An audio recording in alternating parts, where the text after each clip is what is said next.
This is the Brewer and the Baker, a baseball card podcast. Come on, get up! Where two collectors share their journey through the hobby. Yo! Here are your hosts, Mitch and Dan.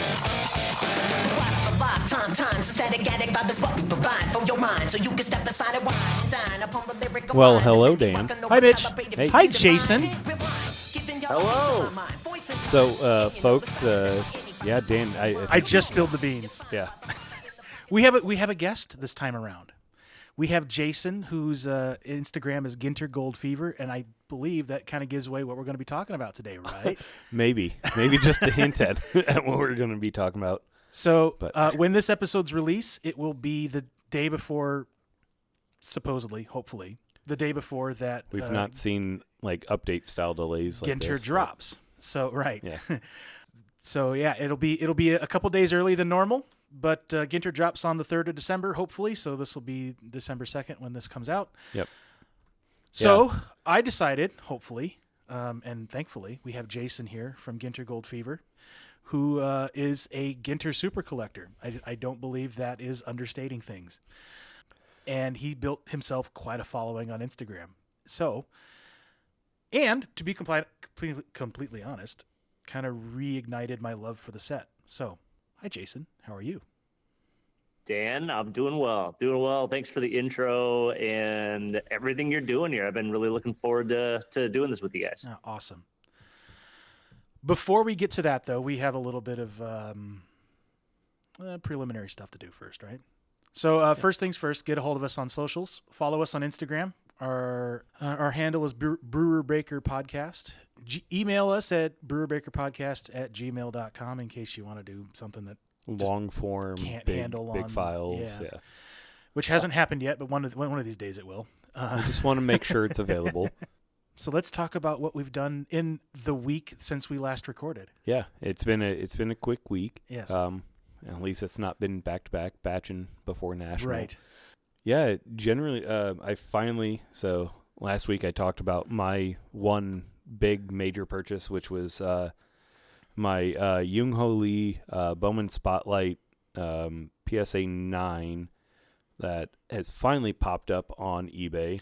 At a reasonable price. At a reasonable price. There was a $150-ish one with tariffs and shipping from France that has now popped up twice. There's two separate listings from the same person. I don't know how that's possible, thanks eBay. But this one popped up, and I just had to pull the trigger on it. I waited to Friday. I saw it on like a Wednesday night and waited, and then Friday came and just pulled the trigger. So Nice. generally speaking, I'm looking to build, like I've had this grandeur of 22, 23, 24. I haven't picked a rookie for 25, but have a rookie, have 5 cards, update black gold if they have it, a Bowman Spotlight if they have it, an on-card auto from them, and then 2 other cards that I think are just awesome from them, and that would be my 5-card display for them. It's a cool little project you're doing. Yeah. I So, finally got the Bowman. Yeah.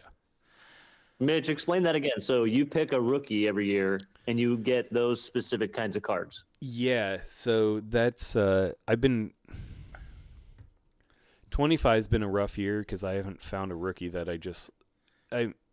So Bobby Witt in 2022, Gunnar in 2023, and then Jung-Ho Lee in 2024. I really wanted to, in 24, with all the hype around all the rookies that were in 24, just in general. You're probably going to throw Yamamoto in there, right? Yeah, it's going to have to be. I mean, with my Yamamoto collection growing as it is.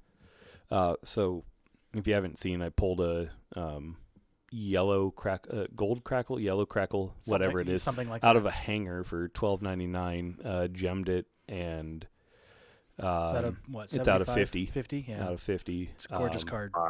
Yeah, true Nice. rookie. Congrats.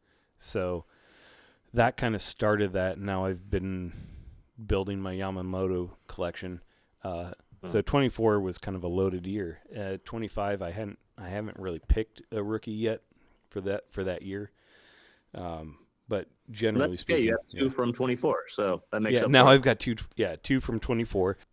Lee started that. Just I was looking for an NL team outside of the Rockies, I guess, because that was my home NL team. I was looking for an NL team that I could follow and really kind of keyed in on the Giants because of a visit to San Francisco that I had, and Nice. I really like the Japanese and Korean players, and kind of keyed off on Lee in 24, and the only other So that's my big hobby update for this week. So I've got a few. I teased 2 last week. They came in this week. Jason has seen them. I posted them on my personal page. Yes. One is the 1975 SPCC. SPC, something like that. George Brett rookie card that came in at a PSA 10. It's technically an unlicensed card, although the logos are still there. That's not kind of the modern unlicensed that has no logos and stuff. There are like 300 plus PSA 10s for this card, so it's not exactly one that's hard to gem. It was less than $200, so I had to jump on it. I felt that was a good purchase, good for a Royals collector. A Brett 10. Yeah, there's some discussion about it whether it's actually a rookie card because it came out really late, maybe 1976, but it has 1975 as like the copyright date. So it's kind of up in the air, but I don't care. It's a fun oddball from the 70s of George Brett. So I got that. I also picked up a Bobby rookie out of 22 Bowman Chrome Platinum Anniversary. Blue Atomic out of 100. It is a gorgeous card, and it's fitting into very nicely into my blue refractor Royals stuff. Yeah, you're just on this blue refractor train right now. Mm-hmm. That seems it's not off the rails yet, but it's steaming down the tracks. It certainly is. And is that because of the Royals blue? Yes. That and blue generally isn't super low numbered. Okay. As a generality, That's a nice card. normally it's about 150.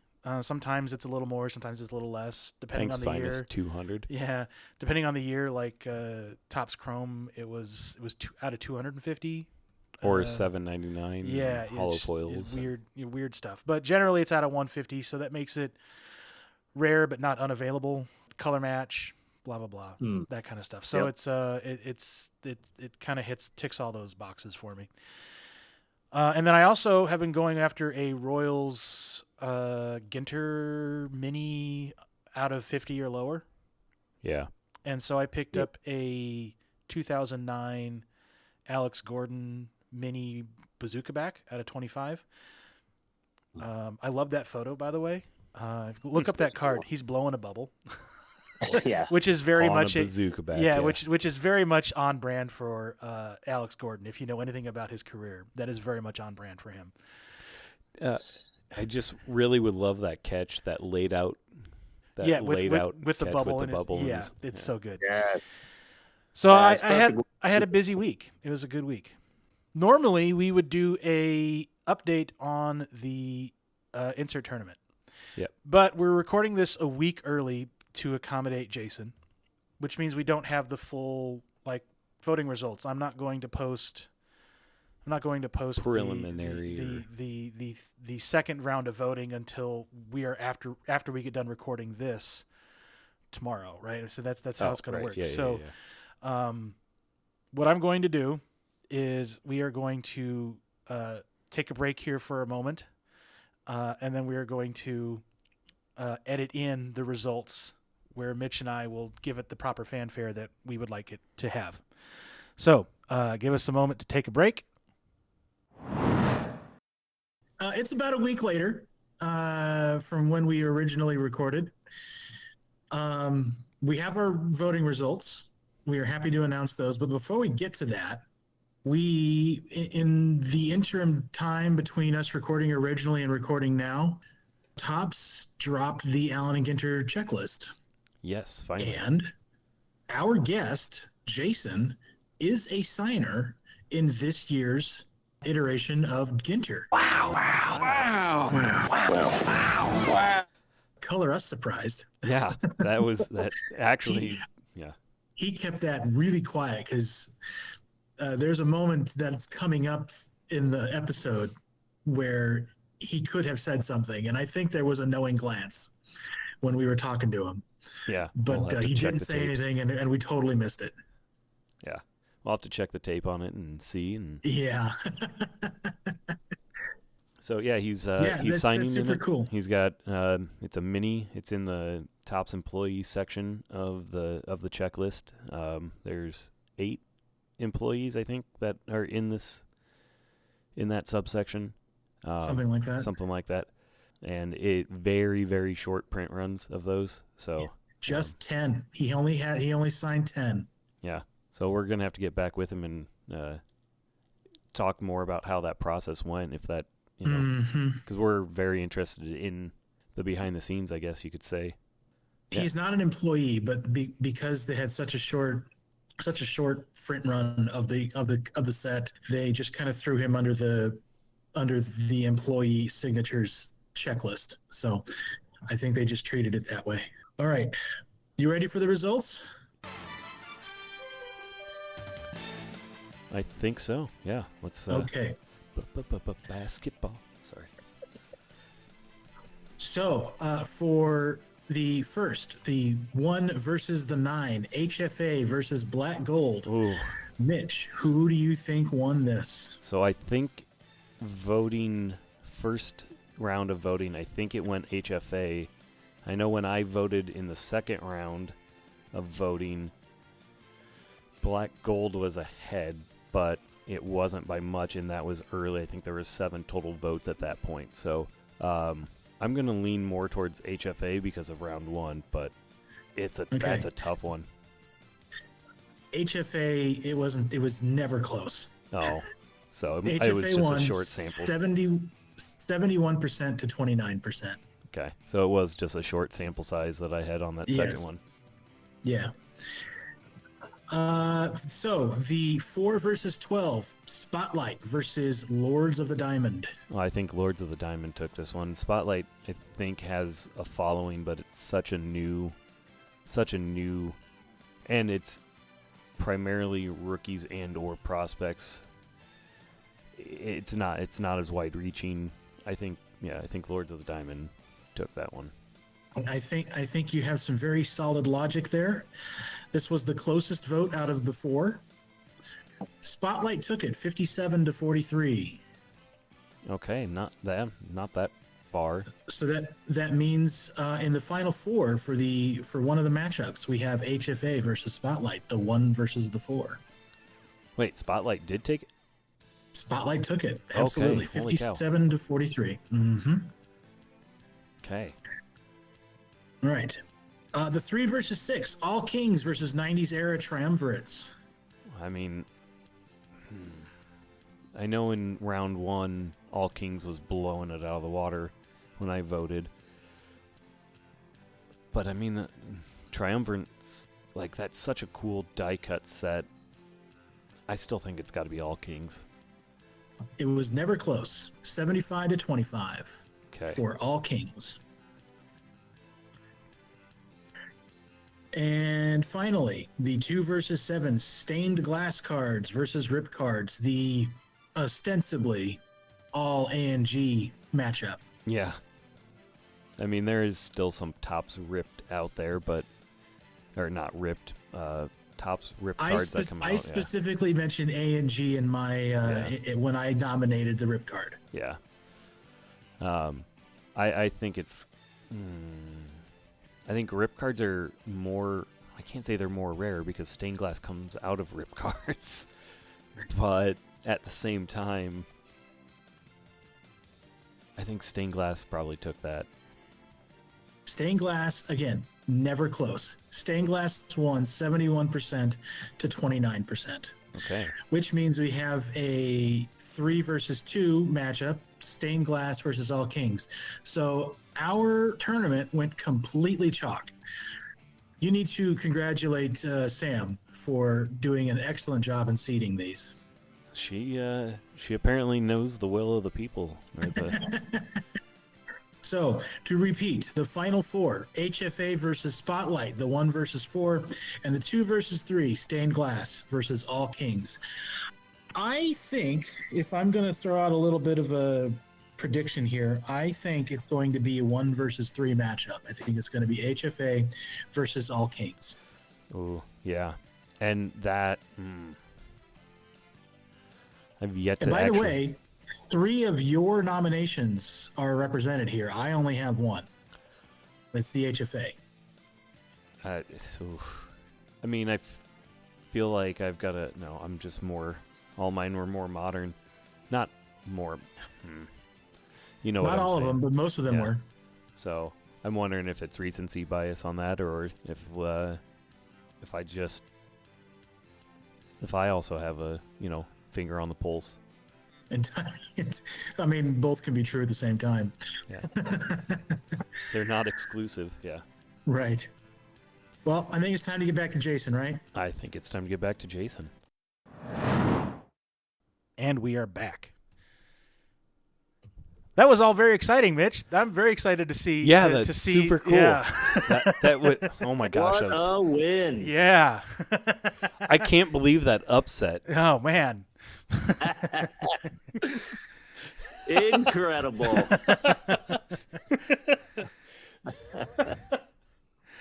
All right. So before- Ginter, hey? Yeah, to Ginter.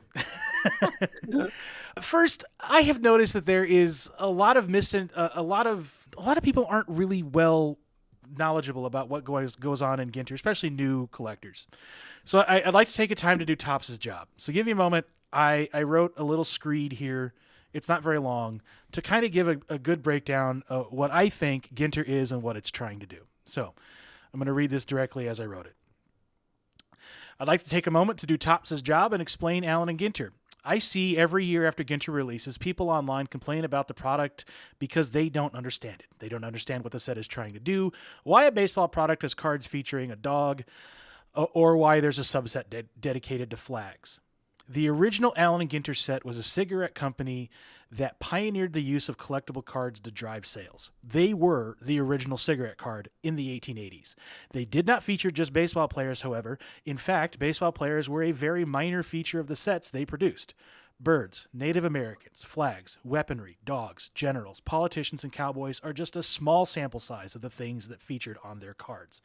So, Topps decided to pay homage to the progenitor of their industry in 2006, and although the modern version is definitely a baseball card set, it still includes a wide variety of non-baseball and non-sports subjects. It seems Topps hit on something too, as the upcoming release, it will be its 20th anniversary. As new collectors learn what the set is trying to do, hopefully they learn to appreciate this incredible oddball in Topps' pantheon. So with that said, I would like to introduce Jason from GinterGoldFever, someone that I stumbled upon on Instagram, and as I said before, did rekindle my love for the set, which at one point I thought had jumped the shark. Through his page and his passion for the set, I have regrown my love for it. So Jason, welcome to the show. Welcome. Guys, thank you so much, seriously, for having me. And I remember we talked about doing this when we were at the National together, Dan. Yes. Sorry, Baker. No, Dan's fine. Dan's fine, yeah. I was lurking in the shadows, by the way. Yeah, Mitch was there. He was just kind of. He was I'm just really shy. I was lurking in the shadows. This is a story that we didn't share. I was over at the Topps claw machine, like listening in the entire time. But yeah, Man, nice. Well, but yeah, good to be here. I love how you talk about Ginter. I think it has evolved so much over over the last 20 years. It wasn't always called, an oddball, weird and wacky type of a brand, even back in those early marketing of the early Ginter. So it's interesting to hear how it's evolved and feel that too. I think the spirit is still there though. So I'm glad that I was able to rekindle that in you. And I know it wasn't just me. There's a lot of great community members and pages out there. So Absolutely. thank you for saying that. So first questions first, right? Yeah, that sounds like a really Yeah. good starting point. That makes sense to me. But Yeah. So one of the driving forces behind collecting, just in general, is nostalgia. The modern version was introduced in 2006. As I said, it's an homage to the set from the 1880s. With that in mind, no one alive in 06 was pining for this set because no one was alive in its original run. There's no nostalgia for it to lean on. I ask this question now knowing that the set is celebrating 20 years this year, so there's like this kind of weird bit of nostalgia now, right? That could be there for the Topps version, though. So why do you think it hit? Why did you fall in love with the set? If they're the same thing, they might be. If not, maybe there is a difference. yeah, I love that question. I could tell you all about, as much as I know about why this set connected with me. There's all kinds of things I do not know and probably will never understand. I think that there's a lot of that in everybody's collection. I don't know if it's a little philosophical, and I'm sorry. I don't know if it's similar to most people. I would say, based on conversations I've had over the years, there's a different flavor of it for everybody. But generally speaking, you mentioned nostalgia, and I think that's a part of it for me. I was at a time when baseball was huge for me, and the A's were doing great. They had been doing great for many years. I loved my A's, and I knew our LCS owner. He was a local festival, and I grabbed one of his mystery packs. I saw that card. It was the Randy Johnson base card. And I still vividly remember holding that card in my hand, turning it around and just feeling it. And that was it for me. I was in love with it ever since then. It's there's so much to love about the old vintage anything mixed in with the new. I've always had that's always been a favorite style of mine. I love the simplicity of these cars. There's a thickness to them, especially in those early days. There's the sepia staining, which was different on each card too. You could tell there was like a craftsman aspect to this whole thing. And I love the portrait style pictures. I know that's not for everybody. A lot of people like action shots. I like portraits. I like that they're showing these players as people and not just players. They can pose in different ways. Some of the players in this set have old gloves on, and that's very subtle, but you can get a feel for who they are too. So they get to put a little of their personality into it, which I loved. And so, those are the things that I do know about why it hit, at least for me. And, have since come to learn so much more about the set too. But it really was the design of it and the feel of it from that very early on grab. So I rejoined the hobby in 06, but I missed the boat on Ginter in 06. I was collecting other sets, and when that came out, I was... whatever, right? Yeah. Yeah. But so I didn't start collecting it until 07. Now the design elements were basically the same. There's minor differences with like little bits of flair and maybe text. The font was a little different, right? So, but they're generally the same. It's a very sparse white background with the Allen and Ginter and the year and the name of the player on the card. Like that's basically it. Since you brought up the design, what do you think about? I don't know. Yeah, what do you think about the new modern versions with a lot more busy backgrounds and things like that? Yeah, I've been following it since the beginning. 2000, I would say like 2009 is probably my second favorite design. 2008 is a close third. And then I feel like a lot of it just kind of melds together since then.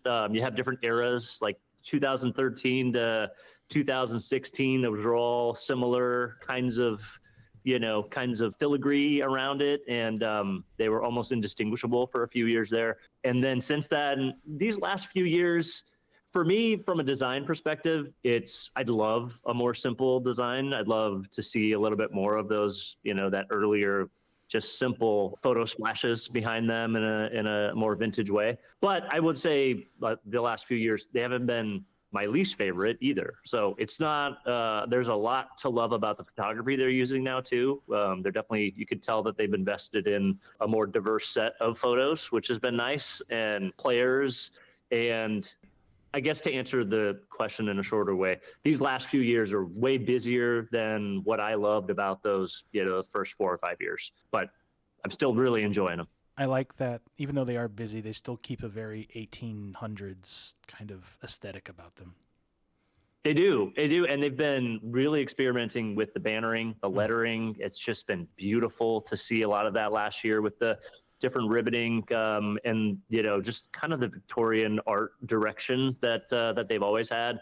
They've done some of the minis are just, the World Series minis are absolutely gorgeous. You could make posters out of some of those too. So they're spending time in different areas. It's a pretty diverse set of designs overall in each set. So they're not going to always hit, but man, some of them really do. Yeah, just real quick, speaking of minis and the simplicity, the rookie design variations, the RDVs, the retail exclusives, they might be my favorite. Like, I mean, he found a Cal. I found a Cal. I was going back through my Very 22. nice. So I got back into modern collecting in 23, partly because of another show and their break show that was then at that time breaking Ginter, or just ripping Ginter. I shouldn't say breaking. They were just ripping for themselves, just for the fun of it. And Nice. I just really thought it was fun. Yeah. And then I went out and bought retail of it and really fell in love with that retail. So I bought a hobby box of it. I want to say Black Friday of 23 or something Nice. like that.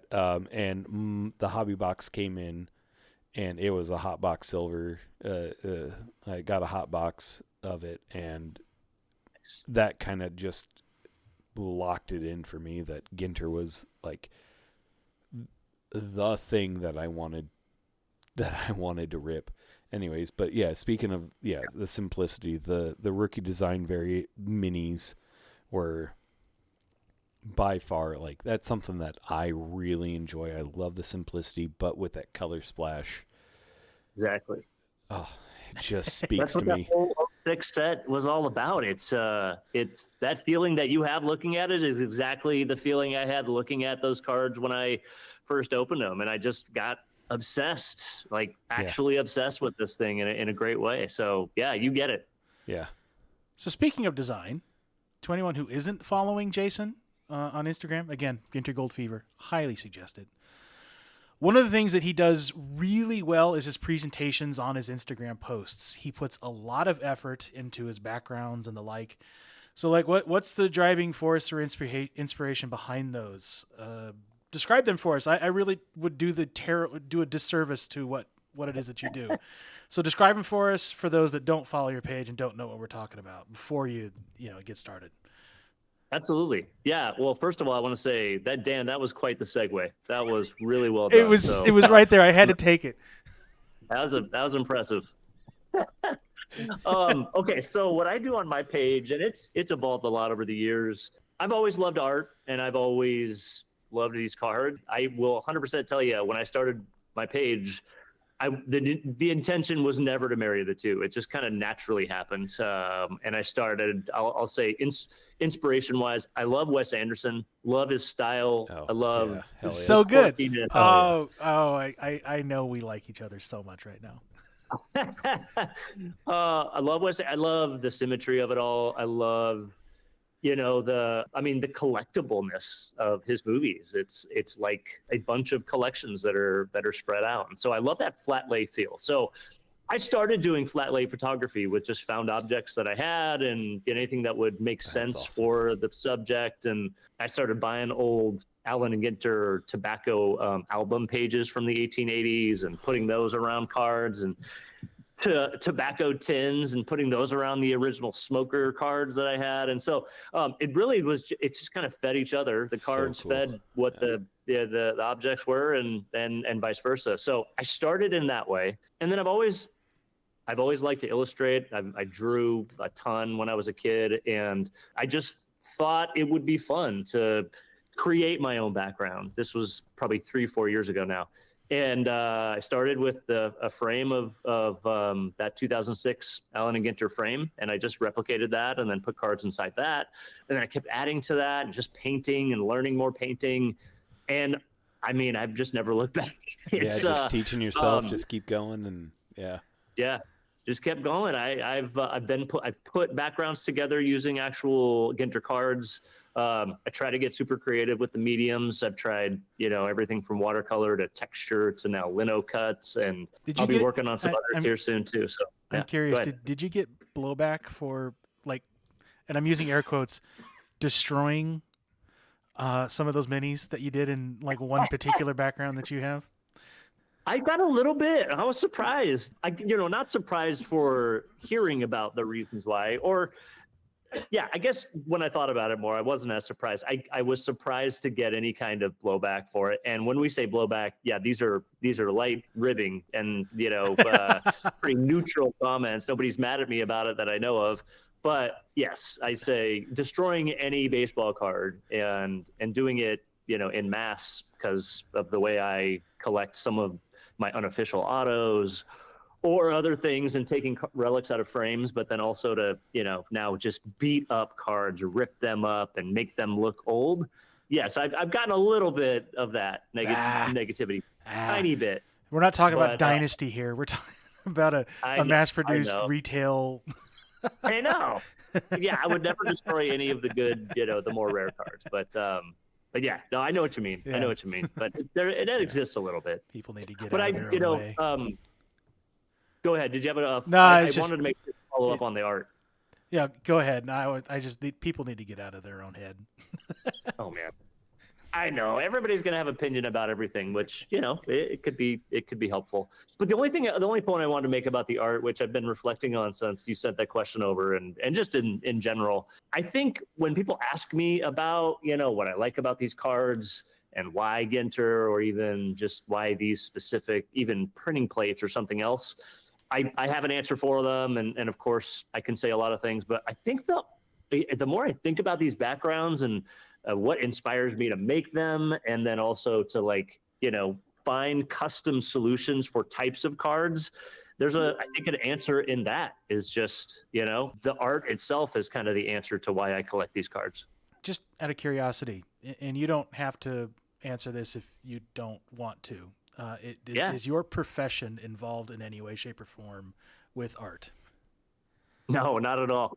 I am a recruiter. I talk to people on the phone all day long, and email, and help people find jobs at my company. And there is an artistry, sure, in some conversations, but absolutely nothing related to this. It's always just been a hobby of mine. This is definitely a creative outlet for you then. Yeah. Yes, it is. Yes, okay. It has been huge for me. It's been therapeutic sometimes. Absolutely. Right. Earlier, you mentioned that we met at the National, right? Yes. All right. So Dan's on fire with these segues. You and your page somehow got in front of Topps before this year's National, and you were able to organize, or maybe they were able to organize, I really don't know how it went down, a powwow with 2 or 3 Topps reps regarding Ginter. As we mentioned, I was there. I was late. We were actually recording with the only other guest that we've had on our show, but it was live and in person, not recorded like we're doing here. But when I did get there, what I found out was actually really enlightening, and it was more than just about Ginter. It was about Topps and kind of some of the stuff that they do. Their whole production. Yeah. So first off, how did that come about? What did you learn? And anything else you want to talk about that meeting? Because there was a lot that went on. Yeah, it was super cool. So I will say, okay, I'll back up to, let's see, was it 2022 National? And I went there, not thinking I was going to find any cards, and I didn't really, but I was really very intentionally trying to meet up with some of these people that I had been messaging at Topps. And these are people that have they followed they've been following my page for a while, and they'll reach out once in a while and just say they really like this post, or they're appreciative of, you know, some of the things that are happening in the community, and just really, really cool people. And so I met with one of them there. He introduced me to another guy who then introduced me to this hero of all of ours named Clay, who I post about every year around this time. So I've got a post for him coming soon. Clay is the guy who created and pitched Ginter to Topps way back in the day, in 2005. And so he and I had this amazing 15, 20-minute conversation. Again, this is 2022. Was nice enough to give me some, you know, some follow-up contact info at work. And so, you know, just kind of occasionally stay in touch. He really appreciates, he is proud of the brand, and in a sense gone on to do many other things there. Really proud of the brand, really proud of what it has become. And so it's always a good conversation.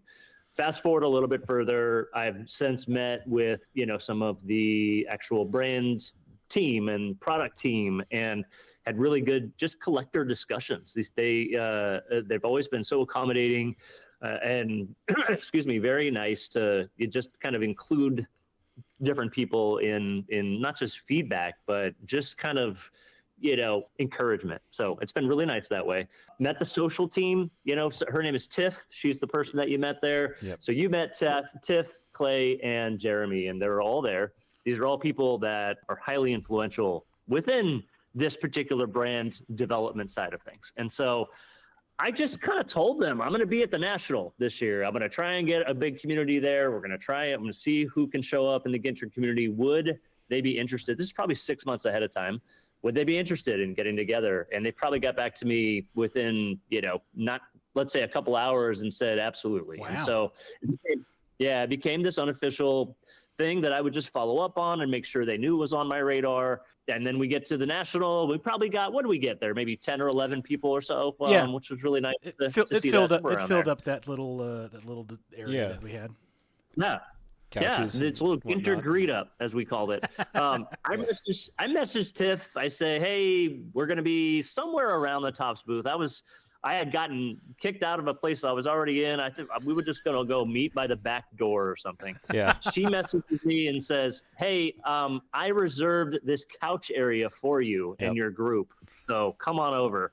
And Joe, you know, that's such a great signal that she's awesome, by the way. She's like the nicest person ever. And so such a great signal that they care about what we're trying to do, and just generally really care about the community, which was not a surprise. I don't think for maybe a lot of people, it hasn't been a surprise for me for a long time. But I think what was cool about it for everybody else there, like you, Dan, is just like getting access to these people, talking to them, hearing more about what they want to know from us too. And so that was just always enlightening to see that. And so it's been a great relationship. They're behind the scenes. They're watching, you know, people post cards. They're seeing the positivity. They're hearing the negativity as well. They really do actually care about what's happening in these communities. So that's been really nice. Yeah, hearing about the sets that we love, hearing about the things about those sets that we love, and then taking the criticism without feeling attacked on it. And the things she has to put up with. Oh my gosh. Oh my gosh. I don't know how anybody could deal with that. Yeah. But to your point, Mitch, yeah, I mean, we did talk about things that we never want to see again in Ginter. We talked about things that, you know, we like and don't like in Ginter, and they've always been, especially Jeremy, who really is, you know, in charge of this brand amongst others now, really cares about that. So I probably email him too much with all kinds of ideas about Ginter. Hopefully not. The thing that surprised me about that meeting was how much time it takes to create the set. Now this set may be different from the other stuff that they create because there's so many. I mean, they're working with actual celebrities in many cases, so that may increase the time, but it takes 14 months for them to design and release the set. That's right. Which is incredible. They were just starting right after the National, where they were just going to start doing next year's release. Isn't that nuts? Yeah, that's crazy. That's in. Oh. And we make the cutoff for rookies at May. Yeah. What? Like so the what was it's gone. It flooded away. Something about some of the unusual things we learned there, I think. Yeah. No, it was about the timing. Just overall, like, well, we didn't necessarily cover the set, but like, '06 was what made you fall in love with it. We covered like that design aspect, but like, is there another year that reinforced it for you, or was there it was '06, then '07, then '08, '09, or '06, then '08, then, obviously, as Dan said, there's years that made him kind of think it jumped the shark, and then it brought him back. Have you gone through that same like progression, or were you just hooked from the start? Yeah, I definitely have gone through that progression. I only collect 2006. And so, yeah, I collected every year until probably 2015, 2016 or so. I didn't collect it as hard as I did the years before. But I collected it every year. I would try to get a full base set. I'd, get as many of the other things that I could, but I just like to be involved in it, and I would just collect it. And I really do remember noticing 2015, 2016 just looking so similar to each other. And, we all are going through different parts of our lives then too. I was probably I was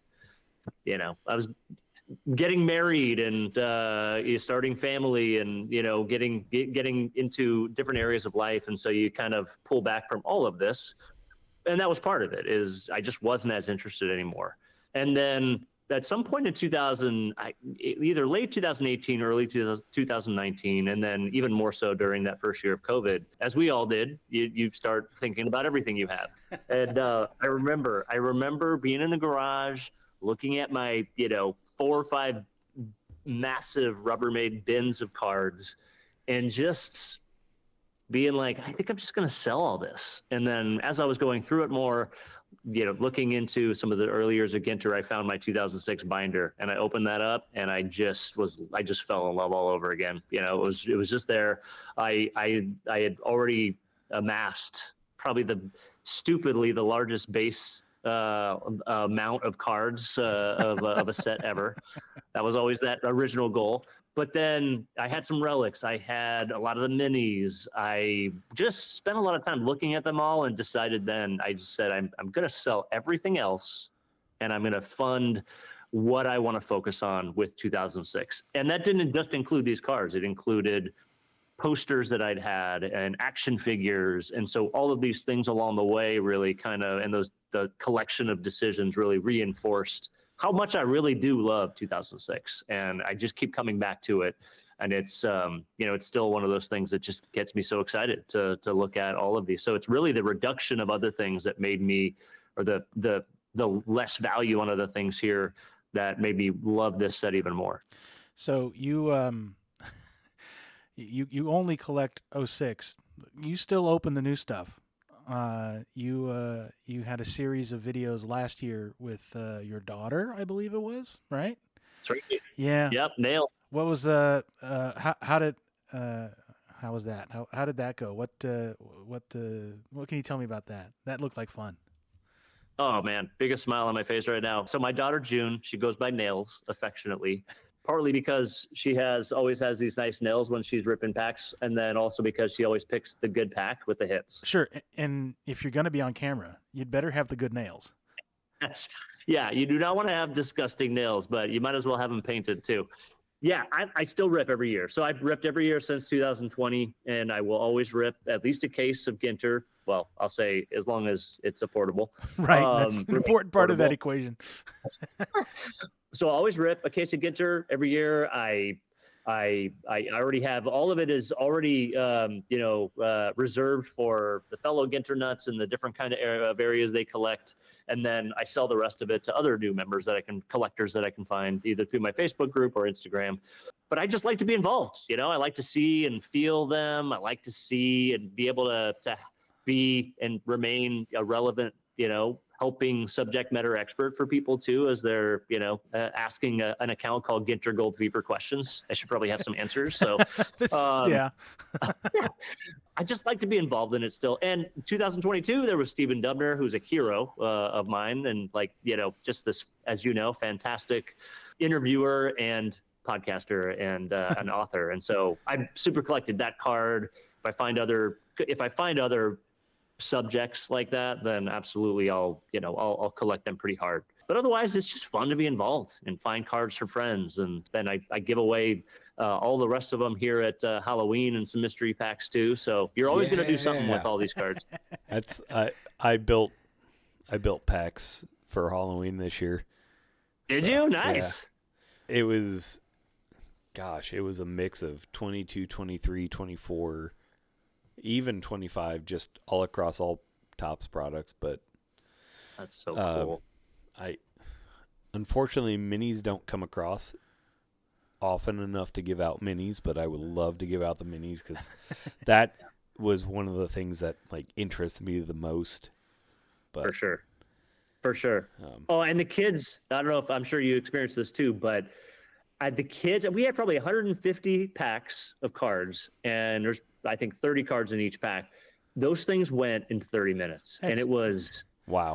These kids were so excited about finding a place that had cards, and it was everybody. Adults wanted them too. It was you so could probably cool. stretch that out if you put 20 of them instead of 30. I mean, yeah, no, next time I will. I did 20, but a dad and a son came through. One had Ripken, one had either Henderson or Cowser, and like I had one that had a Montcastle A&G on the front, and was like, no, like you want this one, and handed it specifically to him. Like I flipped through, I knew it was like roughly like 37th back, and was like, here you go.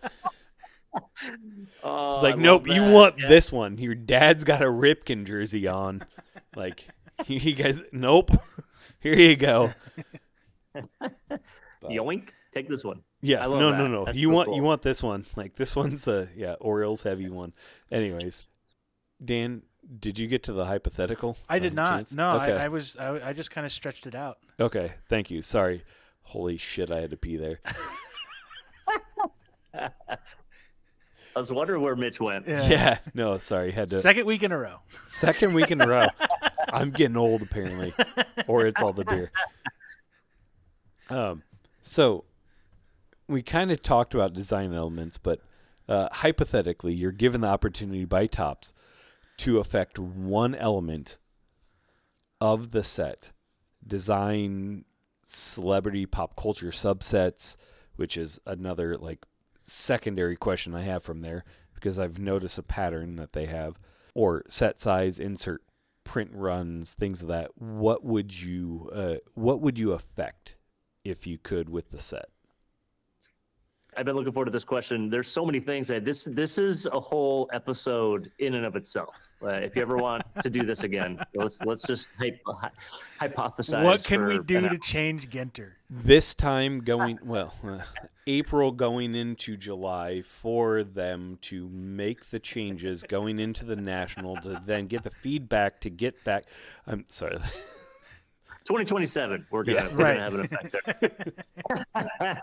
Okay, so there's a lot of things, and I think a lot of the things that they're already doing are so cool. Like the partnerships they're doing now. They did Westminster Dog Show, Oregon Humane Society. Yeah. Now they're doing Mitchell and Ness apparel. It's just so cool. Stretching it. I think Dan, you want to say something?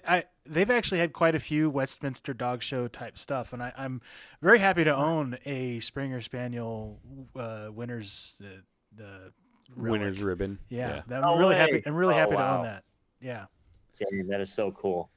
So I like those things. I mean, there's so much you could do there, though. So I tell them this all the time. We need more art in the set. We need actual artists celebrated with some exclusive art relics and art redemptions even, too. They have a whole stable of artists that they've worked with. The 2020 70 Project 100, all that. Like, there are so many artists. Yeah. I don't know if you know this. But you may have triggered. Just made Mitch the happiest person on the face of the planet right now. Oh, I don't know that. Oh, I love art cards. Art cards is kind of his deal. I love art cards. Okay. Oh, Yeah. see, we can keep talking. I like this. I love art cards, So, but yeah. I mean, all of those artists, Mitch. Can you imagine? Just like we've had Ermsey, we've had I I can't just remember the name saw of that the other one. one. Yeah, today when I was going through mine. Yeah. Yeah, and so they've gotten them in the set. We could absolutely do more of them, but it's those art relics, and taking a piece of their art and putting that into relics would be amazing. And art redemptions, limited edition poster, limited edition anything would be so cool to have as redemptions. Oh my gosh, could you a framed mini of a cut piece of. Yes. They've got the cloth insert or the cloth minis, just a canvas mini framed. Oh. Yep.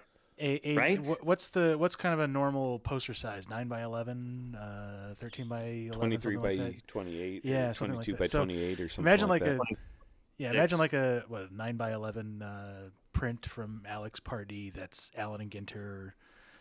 Yes. That kind of thing. That'd be fun. Alex Pardee needs to have an auto in the set. I don't get. How do we not have that? There's a list of at least 150 subjects that we've already collected. Love to have them in. The top of the list are Bill Murray. Yeah. Bill Murray needs to be in this set if you can get him. Steven, if you can get that guy to stop moving for 5 seconds. Steven Spielberg. That's pretty hard to get, but I feel like he could spend 15 minutes signing 10 cards. Sadaharu O is still alive, and he needs to. Are you kidding me? I had no idea. Oh, yeah, he's still alive. He still signs. He still does things. Oh. Let's get that guy in the set. Yeah.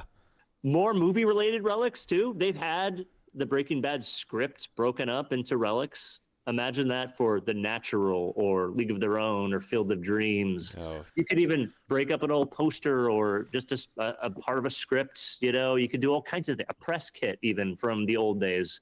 They have those. That would be super cool. And then finally, this is an idea. I will keep banging the drum on this idea. I've been talking about them doing these limited edition Instagram frames as a box topper. For years. They could, as a box topper, you put that thing in, you could easily display your cool card if you don't want to display it in a different way with a Instagram optimized size. That would be so cool. There could be a lot of them. There could be many different kinds. Limited edition. Why hasn't that been okay?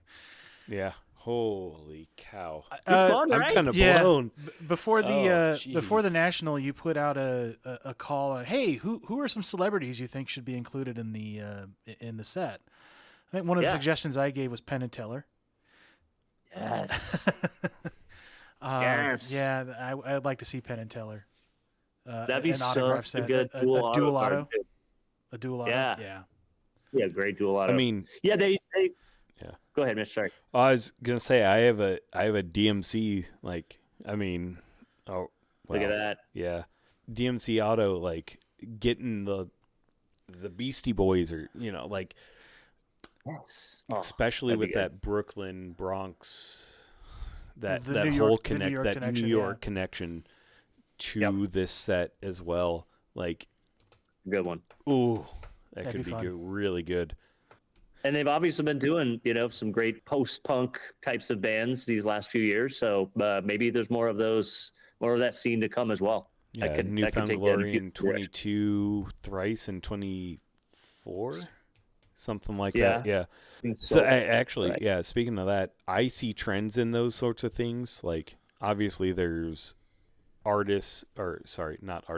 there are athletes outside of baseball as always, but then there's one band that's Newfound Glory, Thrice, I forget who it was in 2023. Anyways, Dave House was in there, but do you see there are trends, or am I just making that up? There's always 3 TV personalities, then there's Am I making that up, or is that a? Yeah, I've definitely seen trends. There's absolutely a way more of a focus on music, which has been I think very welcome in the community. Voiceover actors have gotten more important too, and that's been super cool. So love to see more of those. What else? Definitely social media personalities, bigger YouTube or bigger niche YouTube types of personalities as well. So I'm sure we'll get more of those this year. Yeah, I mean it's pretty diverse at this point. You want your own? No, I'm kidding. Do you want to be featured? That would be the dream. Yes. Okay. It's fair. One last Gosh. question, right? I'm got excited. this. We're excited. We are very excited. Are you excited? No. Oh, I broke it. done. I messed up. I screwed the rhythm. Sorry. No. Okay. I'm excited for many reasons. Many reasons. It's not just Ginter. It's the 20th year of Ginter. So it'd be fun to see what kinds of surprises come from that. Like I talked about before, the Mitchell and Ness apparel. Mm-hmm. It's so nice to be able to have. We're gonna have a hat and a hoodie and a shirt to represent A&G out there too. So that's gonna be super cool. I've seen that. There's a. I'm gonna have to find a is hat. it a jersey? Yeah, I got to get a hat. But there's a a significant jacket. What's the what's Letterman's right jacket. word? Yeah. There you go, Letterman's jacket. There's a Letterman's jacket that's going to be a redemption. I absolutely have to get one of those. I don't know how limited that'll be. So I'm excited about that. That growth within the brand. The frame design this year is gorgeous. I wouldn't say the color of the main frame is brown again, which is not my favorite, but it is balanced with some colorful bannering on there again with a really beautiful leaf design that they have too, and that is going to look so good against so many other colors. And it looks like there's going to be more colored frames this year, so it'll be cool to see what that rainbow of frames looks like with that design. We've already seen the black color with the blue bannering and the gold leaf. It just looks amazing. So I'm hoping for some anniversary theme surprises, things that don't make the checklist but you just find later. Yeah, I mean, there's so Dan was much to be telling me excited about the about. stamped cards from 20. Say Dan was telling me about the stamped cards from 2015. Yeah. That's something I didn't know. I started collecting again back in like 23 on this set and hadn't researched that, but that was kind of a surprise to that set of that 06, that 10th year of it. It just, I really hope that they did something like that. Yeah, do you expect to see that this year? Yeah. I wouldn't say I expect, don't. And first of all, I'd say same thing. It was so cool to learn more. We're still learning more about the 10th anniversary set. There's an anniversary auto list, there's an anniversary auto subset that does not have a checklist. So we're always finding more one-of-ones there. I've got a few of them from 2006 buybacks, and so you just never know what you're going to find, which is amazing. I don't think we're going to see the stamped this year either. I don't with the direction of everything and maybe the these Mitchell and Ness parallels now, along with all of the different filigrees and everything else. I think that they've evolved past that at this point. I don't see a need for that, other than maybe a really small subset of buybacks that are stamped in a certain way. It will not be as big as that was in 2015. I don't think. I don't know anything other than you, but I don't think it will be either. Well, I mean, with them going generally to the 35th year for everything else in the brand, for tops that is, 20 doesn't seem specifically, 10, if you're revitalizing a brand from, the late 1800s, 10 years seems like a lot, but anymore getting on brand with the rest of their image, I guess, for lack of a better term. 35. Yes, I absolutely hope A&G makes it 35. Yeah, me too. But be fun. Any concerns about any thought, any things you're kind of about what you've seen from this set so far?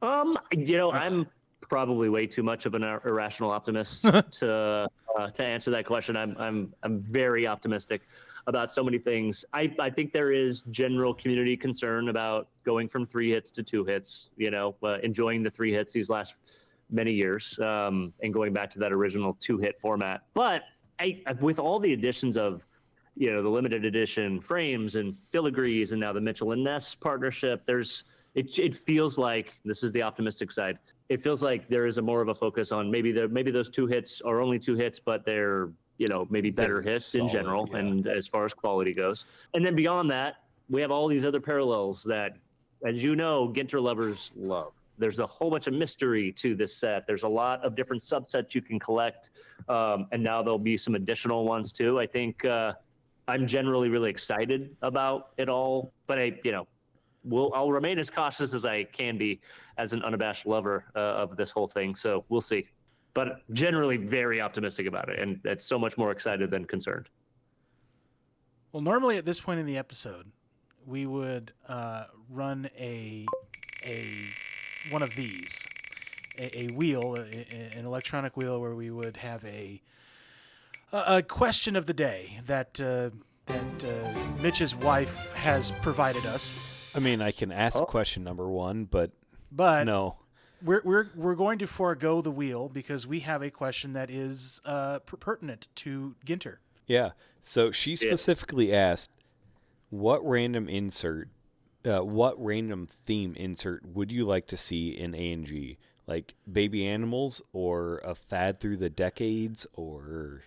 Like, yeah, that's a great question. I would say it's going to be film related. It'll be baseball movie related film. That includes. Let's go. I'm going to go a director's subset, a director's mini subset that includes a filmography. It includes a special design of a film camera, and maybe makes it look like those old, like a cell from. It's like players.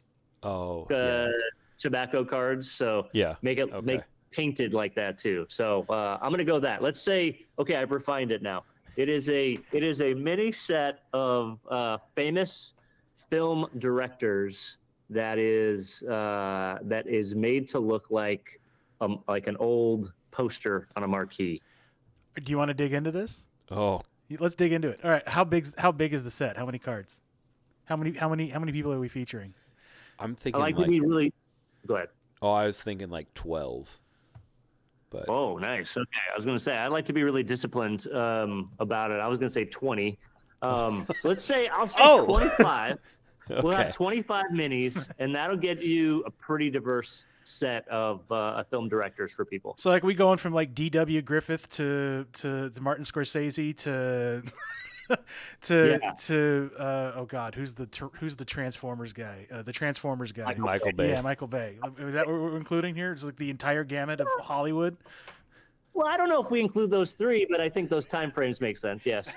Fair. Yeah, but baseball movies as well. Oh, he did say baseball movies. Okay. I refined it though. And I went full on just film directors. So they might have directed a film about baseball, but probably not. Okay. Yeah, like a silver screen type of a cool insert. See, I think you could use that Oregon the X-ray, do that, but like a mini with that sort of X-ray style that's like a film cell, what looks like a film cell, which is a single snapshot. Oh my gosh, gosh. You could get a relic window with a film cell in it, and then now you've made it even better, Mitch. So we have film directors with the film cell of one of their, let's say, best picture winners. Oh man. Yes. I mean, it doesn't have to be short printed. Like, it doesn't have to be the actual. Oh, that would be the one. Well, no, it'll be the one. Yeah, no. Okay, keep going on that, Mitch. Yes, it's a one.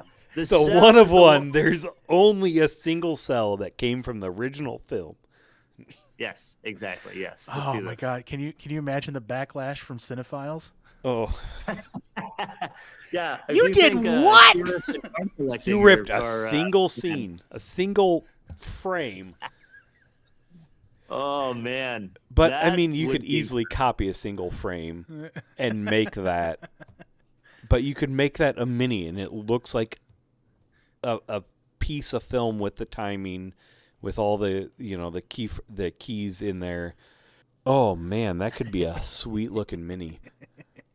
And maybe a film poster subset that also includes like a relic of that poster in it. Oh, Hey, Tops, I feel like this takes a little more than 14 months. You might need that's need the to do thing. something. You might need to start on this for 2028. Okay, Maybe that but we're might be doing your safer. job for you. You just need to actually like flesh it out. I'm pretty sure Golden who was it? Heritage. Heritage had a whole bunch of 80s just recently. Had a whole bunch of Indiana Jones, like original movie style posters with fading and everything like that. So yeah, you could cut that and put. Oh, I want that. Please. I want that. Yes. Oh man, those I are the almost bid on coolest. those. Oh, I almost bid on those posters. Anyways, Well, thank you, Jason. yeah, this was thank fun. you. Thank you guys. This was a lot of fun. I appreciate your passion, and I know it's not easy starting these things. So congrats to you on getting this far, and I hope you keep going. If you want to take a moment to plug your page, beg for maybe that one card that you're looking for, that I know you're looking for, go ahead. This is Yes. your time. Thank you so much for that. So there are 2,344 cards in the master set of 2006, Allen and Ginter, across 16 subsets. I am missing one card, and that card is the Vernon Wells of 25 Bazooka Back Mini. I've seen one in my life, and man, I've seen one. I've heard of another. Let's say I'm not seeing the other, but we'll see if somebody in your audience here will be able to help us out. I'd love that. You can reach out to me on my Instagram. It's just at GinterGoldFever. I have a Facebook group called Tops Ellen and Ginter, The Rare Treasure. And my email is GinterGoldFever@gmail.com. So I think that covers them all. How many cards are in the set? 2,344 cards. Not that anyone's counting, but How many Number I think about every day. how many 9-slot binder sleeves or I'm kidding, binder pages or Well, the beauty of Ginter is that there's like 5 mini subsets included there. So there was some 20 oh yeah, slot pages yeah, yep. too. So Didn't even yeah. I think didn't that's even 5. think about the minis as 6 we just here. yeah. All Oh, right. the minis are. That's my. Oh, You're a beast. that's what All right. makes me feel good. again, thank you, Jason. Thank it has you. been a blast. It's been great. Thank you guys. That was the Brewer and the Baker of Baseball Card Podcast. Thanks for listening and be excellent to each other.